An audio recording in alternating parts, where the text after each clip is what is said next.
আসসালামু আলাইকুম প্রিয় শিক্ষার্থীবৃন্দ, কেমন আছো সবাই? আজকে তোমাদের নবম শ্রেণীর গণিত প্রথম অধ্যায় প্রাত্যহিক জীবনের সেট পাঠ্য বই থেকে নতুন কিছু পড়া নিয়ে আলোচনা করব। তোমাদের এখানে যে বিষয়গুলো আছে এগুলোই কিন্তু ষান্মাসিকের ক্ষেত্রে তোমাদের প্রচুর কাজে দেবে। সো এই বিষয়গুলো অবভিয়াসলি অবজ্ঞা করা যাবে না, খুবই গুরুত্বের সাথে প্রতিটি বিষয় তোমাদেরকে রক্ষা করতে হবে। তো প্রথমে তোমাদের 5 পৃষ্ঠায় দেওয়া আছে একটা জোড়ায় কাজ, যেখানে বলা আছে সেট এ প্রকাশ করতে বলছে তিনটে জিনিসকে। প্রথমটা হচ্ছে অষ্টম শ্রেণীর বিষয়সমূহের সেট, দ্বিতীয়টি হচ্ছে তোমার রং পেন্সিলের সেট, তৃতীয়টি হচ্ছে ছবিতে দেওয়া ক্রিকেট খেলার সরঞ্জামের সেট। তোমাদের বইয়ে ছবি দেওয়া আছে, বইয়ে ছবি কিন্তু ওই পেজে পাবে না, বইয়ে ছবি পাবে 2 নম্বর পৃষ্ঠায়। যাই হোক, তোমাদের ক্রিকেট খেলার সরঞ্জামের সেট বিভিন্ন ধরনের হয়ে থাকে, ব্যাট বল গ্লোভস ব্যাগ এগুলো। রঙের নাম দিবা, তোমাদের যে পাঠ্য বইগুলো আছে সেগুলোর নাম দিয়ে সেট তৈরি করবে। তো সুন্দর একটা কাজ। এরপরে একক কাজ আছে পৃষ্ঠা নাম্বার 5-এ, যে 210-এর মৌলিক উৎপাদক সমূহের সেট তৈরি করো। ডাইরেক্ট উত্তর না, তোমরা ব্যাখ্যা সহ উত্তরটা শিখবা। কিরকম ভাবে, যে প্রথমে 210-এর উৎপাদকগুলো লিখে নেবা, যেমন 1, 210 এরকম ভাবে ভেঙে চুরে নিবা অনেকগুলো উৎপাদক। বা তারপরে লিখবা যে এখানে 210-এর উৎপাদকগুলো হলো এগুলো, কিন্তু এদের ভিতরে মৌলিক সংখ্যার উৎপাদকগুলো হচ্ছে 2, 3, 5, 7। কাজেই 210-এর মৌলিক উৎপাদক সমূহ হচ্ছে 2, 3, 5, 7। এরপরে ওই 5 পৃষ্ঠায় আরেকটা কাজ দেওয়া আছে, সেটা হচ্ছে x is equal to 5, 7, 9, 11, 13 হলে নিচের ফাঁকা ঘরে belongs to or not belongs to দিয়ে পূরণ করতে বলছে। প্রথমটা আছে 9x। তো 9 যেহেতু এখানে সেটের একটা উপাদান x সেটের উপাদানের ভিতরে আছে, তাই এটা belongs to। 10 is not belongs to x because 10 আছে এখানে x এর উপাদান হিসেবে নেই।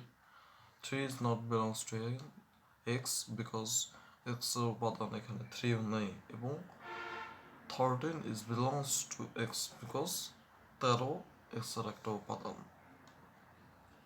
এরপরে তোমাদের একটা একক কাজ দেওয়া আছে পৃষ্ঠা নাম্বার 7-এ, বলা আছে 1 নম্বর নিচের সেটগুলোকে সেট গঠন পদ্ধতিতে প্রকাশ করো। নাম্বার বলছে a is equal -28, -21, -14, -7, 7, 14, 21, 28। আর খ নাম্বার বলছে b is equal 0, 1, 2, 3, 5, 8। সমাধান দেখে আসো। ক নাম্বার দেওয়া আছে সেটটা হচ্ছে a is equal -28, -21, -14, -7, 7, 14, 21, 28। এটাকে যখন আমরা গঠন পদ্ধতি করবো তখন x such that x 7-এর গুণিতক কিন্তু 0 নয় এবং -28 থেকে বড় বা সমান এবং +28-এর সমান বা ছোট এমন সংখ্যার সেটকে এখানে বলা হচ্ছে। এবং গঠন পদ্ধতির কোনো লিখতে হবে, অর্থাৎ গঠন পদ্ধতির থিমটাই হচ্ছে শর্ত আরোপ করা। তো তুমি শর্ত আরোপ করবা। এরপর খ নাম্বার বলছে বেসিক্যাল 0, 1, 2, 3, 5, 8।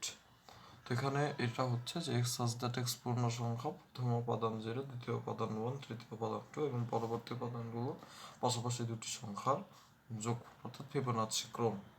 এই শর্ত আরোপ করবা। এরপরে 2 নাম্বার বলছে যে নিচের সেট গঠন পদ্ধতিতে লেখা সেটগুলোকে তালিকা পদ্ধতিতে প্রকাশ করো। যেমন ক নাম্বার হচ্ছে বলছে যে D is equal x such that x 5-এর গুণিতক এবং 30-এর চেয়ে ছোট। তাহলে 5-এর গুণিতক হচ্ছে 5, 10, 15, 20, 25, 30, 35 এক্সেট্রা। বলছে 30-এর থেকে ছোট, তাই 25 পর্যন্ত হবে। ঠিক আছে। আচ্ছা, এরপরে খ নাম্বার বলছে যে F is equal x such that x 30-এর গুণনীয়ক। তাহলে দেওয়া আছে এখানে F is equal x such that x 30-এর গুণনীয়ক। তাহলে 30-এর গুণনীয়কগুলো কি কি? 1, 2, 3, 5, 6, 10, 15, 30 আগে গুণনীয়ক বের করবা, তারপর নির্ণয় set F is equal second bracket দিয়ে গুণনীয়কগুলো লিখে দিবা। এরপরে গ নম্বর হচ্ছে G is equal x such that x ধনাত্মক পূর্ণ সংখ্যা এবং x square is less than 17। তাহলে দেওয়া আছে, এটা লিখবো প্রথমে। তারপরে আমরা জানি ধনাত্মক পূর্ণ সংখ্যা বলছে যেহেতু এক্স ধনাত্মক পূর্ণ সংখ্যা, তাই ধনাত্মক পূর্ণ সংখ্যা এক্স ইজ ইকুয়াল হতে পারে 1 2 3 4 5। এখন এক্স এর মান যদি 1 হয় তাহলে এক্স স্কোয়ার ইজ ইকুয়াল 1। তাহলে যেটা 17 থেকে ছোট, তাই এক নম্বরটা হবে 2 হলে 4 হবে, তাহলে 2ও হবে, 3 হবে, 4ও হবে, বাট 5 হবে না। 5 কেন হবে না? কারণ ছোট 17 থেকে বড় হয়ে যাচ্ছে, তাই না? বিকজ অফ অল হবে না। কাজেই সেটটা হবে জি ইজ ইকুয়াল 1 2 3 4।